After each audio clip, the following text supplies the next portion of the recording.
Okay, so this is the second story by Seniha Iscioglu. So she reflects on her ethnicity as a result of being born in Cyprus and then coming to the UK as a little child. So she includes a diary entry where she talks about her experiences and the different levels which make her think about or question her ethnicity. But this will be slightly different because it will be a question and answer session between myself, Louise, and Seniha. Okay, Seniha, you've written a really excellent diary entry and real interesting reflections. And the first part is that you talk about today being a usual struggle to wake up and get out of bed to wash your face, brush your teeth. Totally understand that. Okay, so you say that your life is boring and monotonous. Why do you say that? I guess because it's pretty standard. I don't do anything out of the ordinary or live a glamorous life or the life that people. I mean, I'm lucky to have the life that I have, and I'm very grateful. It's just a very, monotone and standard life, I suppose. Okay, well, you may think that, not everybody does. But you were saying that you were on your way to school in the morning and then you heard a mother and a child having a conversation in Turkish, and you immediately identified that she came from mainland Turkey. How did you identify that? I guess it's the accent difference. Yeah. Obviously, because I'm from a Turkish Cypriot household, we also speak Turkish, but it's in a very different dialect. Yeah. And some of the words that we use are different, and the pronunciations of words are just different. Okay, all right. And how did you feel when you heard? Because I know that from personal experience, when I hear another person speaking in our language, in Tree, which is a Ghanaian language, on the bus or wherever, I feel really happy. How did you feel? Yeah, I smiled automatically because I think it's so nice that a mother talks to their child like in Turkish. I think because people tend to forget and not so much use their mother tongue as much, especially when raising children. And I've realised and noticed that a lot with my friends.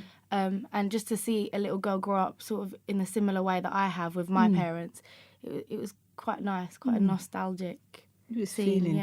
Yeah. Why do you feel that people don't like to use their native languages so much at the moment? I think people are embarrassed. Okay. I think especially now in the more recent times, I think the whole racism and stuff like that just make people embarrassed of speaking it because you're seen as different and you're seen as not the normal. So I think that's why people don't speak it as much, especially in public. Yeah, I mean it's a real shame, hasn't it? That this is how people can't feel comfortable about their identity. Yeah, exactly. I mean, I understand them feeling like that because it is quite nerve-wracking, especially being in public because people do look at you and they do judge and they do discriminate. So it's understandable. It's sad as well, though. Okay, so you say that you got off the bus and you started thinking and about some of the encounters that you had with people and how this, the role of your language and culture within it. Tell me more about this. So I always got, going back to Cyprus for holidays after we moved to England, I always got people making comments about either my English or my Turkish and saying how both my English and Turkish is awful or I couldn't speak both. Or sometimes you'd get, you speak really well in comparison to other people. And it was just people constantly had something to say about the way I speak and the way, I am. And it would always make me sort of question myself, I suppose.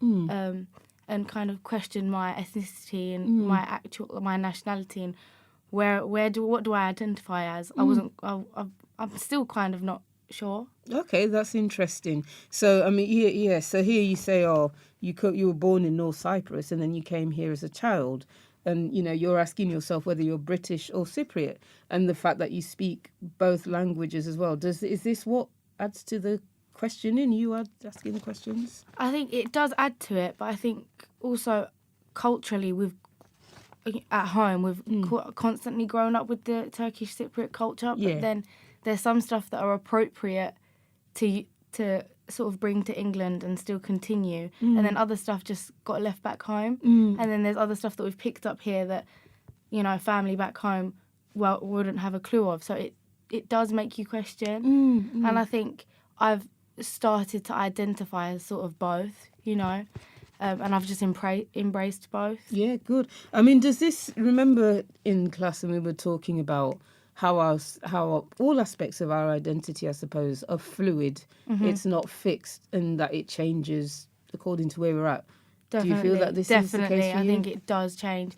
It depends on who I'm with. If I'm with family that are back home, I'll speak differently than family that are my immediate family, like my parents. Or if I'm with friends or with people that, for example, from mainland Turkey, it changes a lot. So my identity is very fluid, and it does reflect and depend on who I'm with and where I am in the situation. And how do you feel comfortable with that fluidity as well?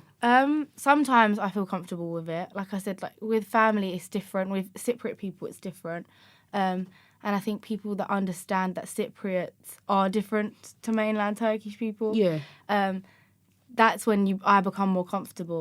But when people are kind of ignorant to the fact that we are different and they don't sort of understand that, or they don't want to acknowledge it, that's when I'm uncomfortable and I feel kind of nervous about sort of being myself. Yeah. Is it that idea that, again, we talked about how they tend to lump all people together. So, for example, we talked about how sometimes they lump all black people together. Yeah, exactly. Is it that thing that it's makes you exactly feel a bit... that, yeah. I think we all get chucked into the same